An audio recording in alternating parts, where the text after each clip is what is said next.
Today we have the all-power solar panel and an all-power solar generator. We're going to talk about it, we're going to unbox it, and we're going to look at what model we got. Here's how it came. Two different packages. Obviously one's marked as a lithium-ion, battery for safety purposes. And clearly this must be the solar panel. In full disclosure, ALLPOWERS did give me this unit to try out and give a review online. But in no way did they tell me whether I need to give a positive or negative review. They just asked me to review it, and there was no cash involved. I do get to keep the unit, whether or not I give it a positive review. Yeah, it definitely comes in a little hefty. 18 kilograms, somewhere between 35 and 40 pounds. I'll put it right here, how much it weighs. I mean, it's a battery. It's going to have some heft to it, right?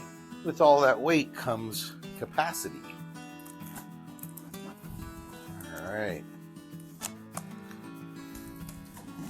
Like it says here, you want to keep all your accessories and your packages together. It's got a 24-month warranty, it says right here on the front, and an email address and phone number.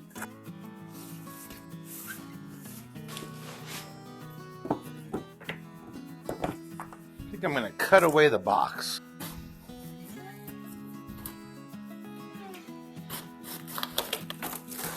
There we go. All right, here's the black box that it comes in. Okay, so this is an S2000 portable power station. It comes with a lithium-ion battery. Capacity is 1,500 watt hours. It weighs approximately 14.5 kilograms.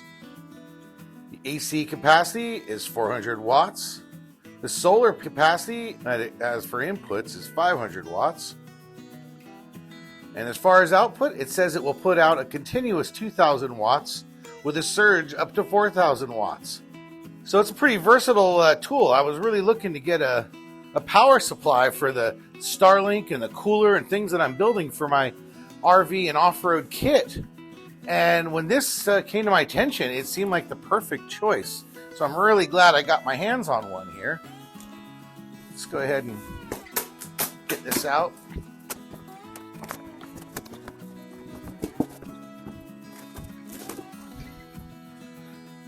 Here it is. On the back of the box, it's got a nice picture of what we're about to see here. So that's what it looks like. Let's take a look at the real thing.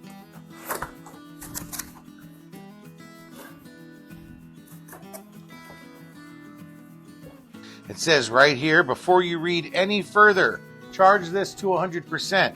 And there's a quick start guide on the back. So it sounds like what we're going to do is we're going to pull it out here, but we're not really going to operate it. We're going to start off by charging it and doing it the way the instructions say. But let's see here. Let's get the foam off.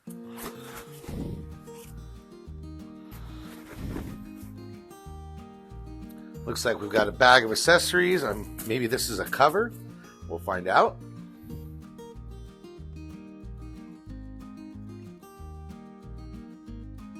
It does look like it's a bag of accessories. So what's come here is a plug for the solar panel, it looks like, a car charger plug, and a regular wall plug. So 3 different ways to get charge in. That's great.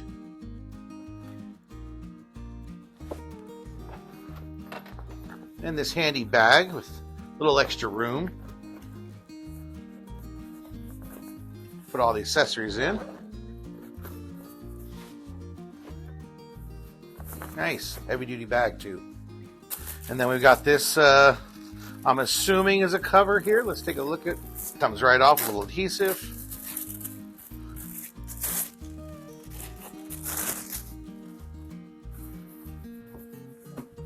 All right, so we do have the protective bag, that's great. I was wondering how we're going to be dealing with weather and travel and storage, so it comes with this bag. Has some soft padded edges. Got the logo. And on top, we've got these 2 handles right here. Makes it real easy to lift. Pull it right out. And there it is.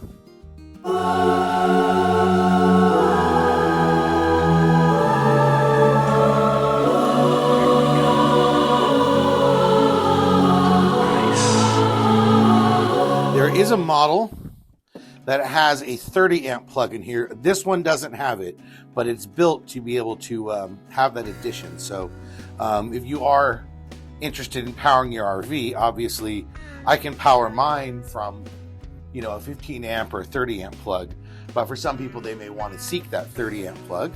Definitely has some cool rugged construction. I like the look of it. The hex bolts, got a vent on the side, on both sides. I'm sure when it's fully going, it's going to have some fan noise, because, you know, you got to cool down an inverting system always. I've never had an inverter that didn't have a fan. When it comes to outputs, it's got 4 universal AC output sockets. It looks to me that they don't have a grounding plug, so they have a hole for that third grounding plug, but it's not grounded itself.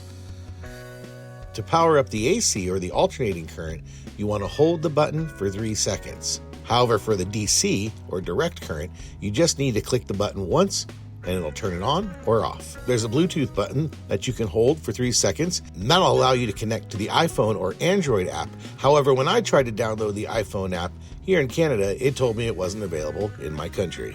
It's got 1 carport 12-volt outlet, 2 USB-C outputs, and those are 100-watt fast charging. And then there's 4 USB-A outputs, and those are QC 3.0 quick charging.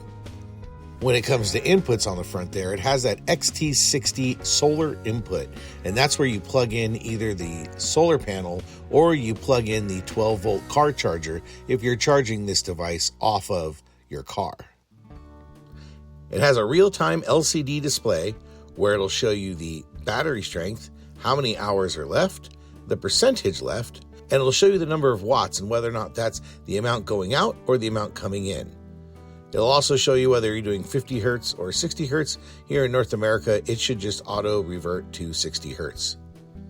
There's some additional indicators in the LCD, such as an overload indicator, whether or not you're overheating, is the AC inverter turned on or off, USB-A is active, whether Type-C is active, whether the carport is active, whether or not the Bluetooth is active, and finally whether or not the fan is turned on. If it's charging or if the inverter is on, you're going to hear that fan a little bit.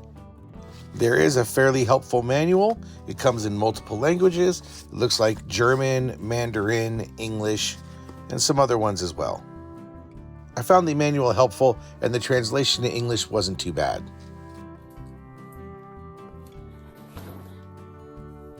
Now, it also came with this, what I presume to be a solar panel. So let's go ahead and take a look at this. This came on 2 different shipments over a couple of different days.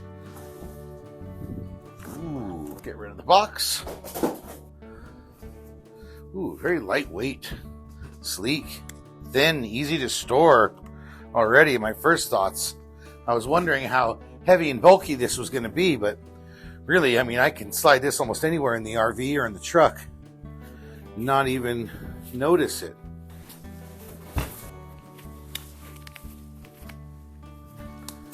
It's quite lightweight, opens up very easily. And the idea here is you have 4 foldable panels.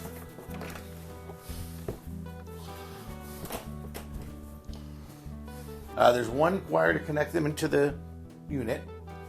Has a fairly basic set of instructions, a little small font. This is the MC4 to Anderson connector. And this is the one that you're going to use to connect the solar panel to the power unit.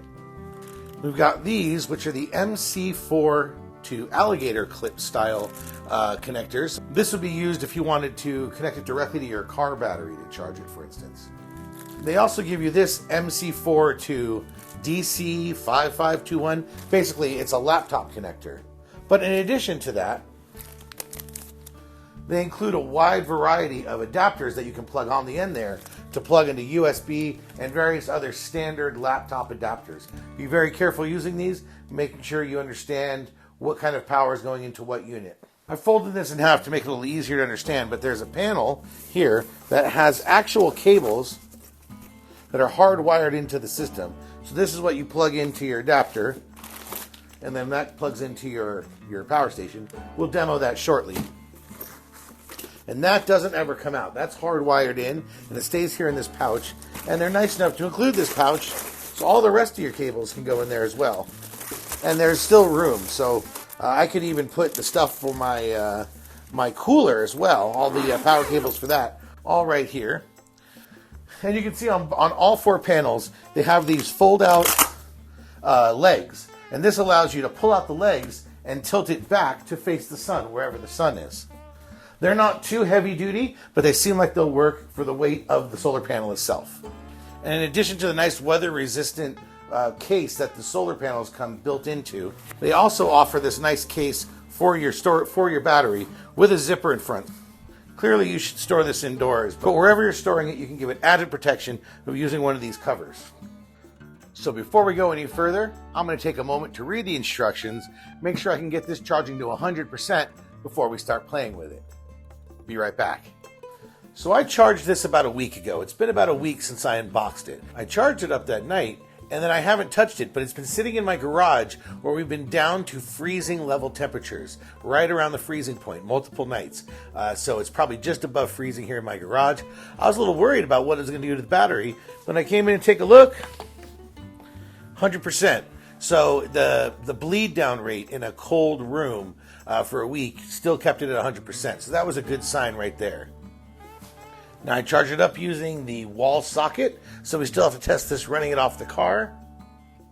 But right now, I think the next thing for me to do with this is let's load test it. Let's put some load on this bad boy and see what happens. Heater, heat gun, air compressor. So we're gonna power on the AC now. I guess I have to hold it for a second. There you go. You hold it for around 3 seconds. You can hear it light up. You can hear the fan kick on. We're now ready for AC. We're going to start with the heater, and we'll use the heat gun, and then we'll move on to the air compressor. Let's start by adding the heater. Okay, we're going to put it on low.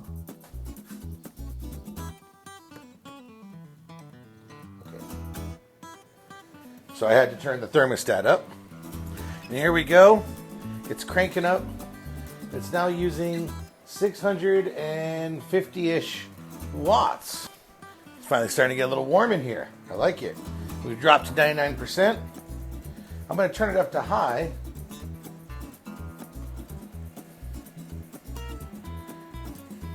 Wow. And it just jumped to 1250. So I always thought low and high was just the fan speed. But clearly here, it is the heating element. So they're already up to 1200. We'll see how quickly we burn this one out.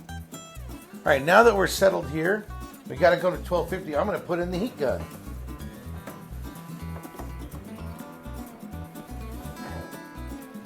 Now, for the record, I could never imagine, even in my RV, putting the heat gun and the heater on at the same time or putting these on the same circuit. But I'm going to do so just to test this out. We're down to 97% now. And here we go. Let's put it on low. 1894, 1922, 1925. It looks like we're maxing out at 1925. Now we're holding steady at 1912. I'm going to go ahead and turn this from low to high. Let's see if this is where it finally clicks off. I imagine at some point here, we're going to hit the circuit breaker. 21, 23, and it just died. All right. So right there when it hit around 2500, which is the stated max, it just died. So let's go ahead and reset this thing. We found its limits pretty quick there, but again, I wouldn't even run this off the same circuit at home. And I certainly wouldn't be running these both in my RV at the same time. So I thought it was a good first test to see where's the upper limits of this. In a moment, we'll do a little more real life test. Like, what am I going to be using it for when I'm out there traveling? So the next question is, can I run my compressor off of it? This is an old Sears Craftsman compressor. It's around 15, 18 years old. It has gotten me out of 1,000 situations. Let's see what happens when I plug it in. There's no on-off switch on this compressor anymore. It's old. So I'm just going to plug it in and see what happens.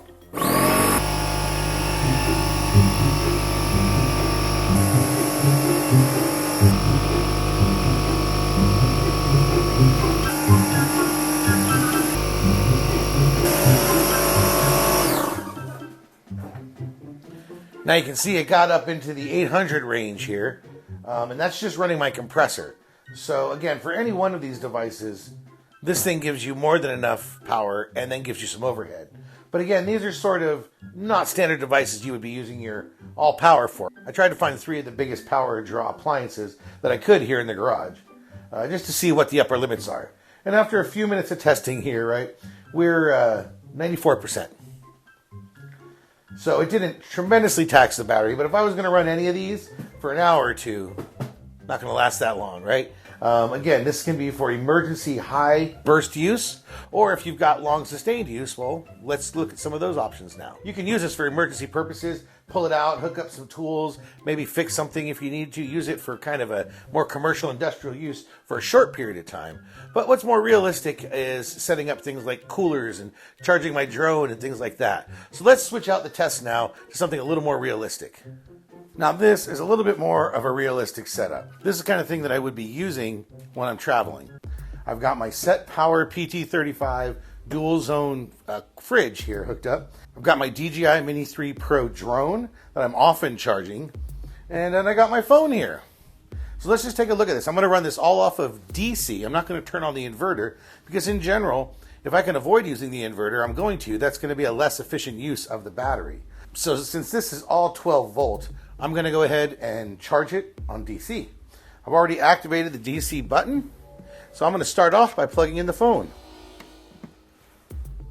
Boom, we're charging. We're at 24 charge. It's 10:52. Okay, let's go ahead and plug in the drone. And you can see here, the drone is now charging. Now for the big Megilla here. Let's turn on the fridge and see what happens. And the fridge is now powering on. It is set to Celsius, so that's the current temperature inside right now. And it's going to come down to, we'll just say 1 Celsius, which is just above the freezing point. And then we're going to take it down to -18, which is well below the freezing point. So closer to 0 Fahrenheit. And you'll notice as it's all powered up, the display does not come on because why waste energy on a display unless you need to see it? Now, if I press just a moment, so if you want to bring up the screen, otherwise you can hit the Bluetooth button or any of the other buttons, and it'll just bring the screen right up. I can see now that it's using only around 28 watts. So the load here is nothing like that industrial load that I was just putting on it with those big items. This is a little more realistic. So what we're going to do here is we're going to let this sit for a minute. We're going to let this cool down so we can see it's 10:54. The phone is charging. The drone is charging. And the cooler is cooling. Why don't I give it 10-15 minutes? And we'll come back and see where it's at. The battery's at 93%. We're using around 75 watts of power, which is surprising. I expected to be pulling more, but that's a pretty low amount. So let's check back in a little bit. So we've returned. It's 11:26. We can see the phone is still charging, which is most of the pull at this point. The drone has completely charged. There wasn't a lot of headroom needed on that. And cool enough, the Set Power cooler has completely cooled down to 1 degree Celsius on the right side and -18 on the left side. So it's completely cooled down now to where I can put food in it. It's pre-chilled. So actually it appears the phone was fully charged, and most of that draw is actually going to the refrigerator still. So the compressor is still running on the fridge, and I do have it set to max. So the next test is going to be in the real world, where we see how it performs when I'm driving, and I'm going to bring the cooler with me, do some shopping, have some cold stuff in the cooler. We're going to see how this thing performs on the road. So we're at 90% and we're in Vancouver, where it's almost always either cloudy or raining this time of year. And indeed it is drizzling and cloudy out. However, let's see what happens with some of this refracted indirect light and how it works with the solar panel. We're at 90%. Let's see how long it takes to charge it back up. All right, you can see that I've got it out. Let's take a look at the back. Now those are those fold out little holders that I talked about, those legs. Again, they're a little lightweight and flimsy, but they're just enough to handle this weight. So I guess it's the minimum viable product here when it comes to the legs. As you can see, it is an awful day to be testing a solar panel. So why not test it outside, right? It's not always going to be perfect, especially here in British Columbia. So let's test it out. This is plugged into the solar panel using the dedicated wire they gave me. And in here is the input, which again works for solar, or you can plug in your 12 volt from your car in here. Either way, you're sending in 12 volt charge. And you can hear the fan just kicked in. Notice the battery started pumping. The little circle started moving on the front. And it looks like we've got 4 watts coming in, 3 watts coming in. That is not a lot of power.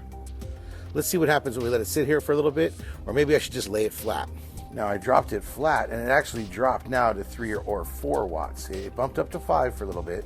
There we go. Doesn't seem to make much of a difference. Unfortunately, as you can see, we're now starting to get sprinkles. I'm gonna have to end this test early, but at least we know that there is incoming power. I'm gonna have to wait for a sunny day, which we have coming up next week, and we'll be able to do some actual solar testing. But for right now, at least proof of concept, it works. So what are my impressions of the ALLPOWERS S2000 Power Station? I like to break it down to 3 categories that are important to me. These may not be the categories important to everybody, but you know, in the world of RVing with Joe, I like it to be easy and simple to use. I want to maximize the functionality, and I'm looking for something durable. As far as ease of use goes, yeah, this scores a 5 out of 5. This was quite simple to use. The instructions were short. It made sense. It was intuitive. Nothing weird. No beep codes. You don't have to hit the button 4 times to make something happen. If the button's labeled that, that's what it does. It works. I like it. So far, all the tests I've done on it, I plug something in, it works. That's what I need, right? And it tells me exactly how much is going out of it and how much is coming into it. So as far as ease of use goes, it's very intuitive, quite easy to use. Now functionality, it really probably should get a 5 out of 5 here with me, but I'm giving it a 4 out of 5 just because of a personal pet peeve that I have, and that is never include a spot where something should be that you didn't get, like an option. In this case, I'm talking about the little circle upgrade certification thing, where in fact that's where a 30 amp plug goes on a different version of this model. So this tells me every time I look at it, I don't have the 30 amp plug. That's totally okay. I didn't need it. I knew when this was coming, it didn't have it. But I just never like, it's just like when I'm buying a new car, I don't want any of those empty placeholder spots on my dashboard. If there's supposed to be a button there, I want a button there. So that's a small thing. Really, it should be a 5 out of 5, but because of my personal pet peeve, I'm going to give it a 4 out of 5 of functionality, because there's a feature that it shows that I don't get to use. And durability. Here I'm giving it an honest 4 out of 5. It is quite durable. That's why I scored it high. It feels heavy duty. I like the big heavy handles with the hex bolts and everything. But the plastic on top just feels a little light. Like if I drop something on there, and this thing's going to generally be sitting on the ground or near where I'm doing projects. If I drop something on the top, it feels like it's going to crack. I get it. You always got to try to use the just enough to make it work right and to make it be solid, but you don't want to make it heavier or bulkier than you need. It seems like it could just be a little more heavy duty on top. For durability, I'm giving it 4 out of 5. So in the end, this unit scored pretty highly. I'm very happy with it. This is the first power unit I've had, other than some simple auxiliary oversized batteries that I've had. So I'm going to be really putting this through the paces. I've got a lot of upcoming camping trips, and I've got a lot of new gear that I need to run off this when I'm out on the road. So this is going to get put through the paces here as we go into the camping season of 2024. And if you like this power station and want to purchase it, there's a link in the description below, and you can get 10% off using our code RVJ10, RVJ10. I want to thank ALLPOWER for sending this to me. It's definitely something I would recommend people try to buy. I'm going to put some links in below where you can actually buy this on their store. If you have any questions, comment below. And if you have this model, comment below. What do you think of it? What do you like or don't like about it? I'd like to hear about it. See you, everyone. 1894, 1922, 1925. It looks like we're maxing out at 1925.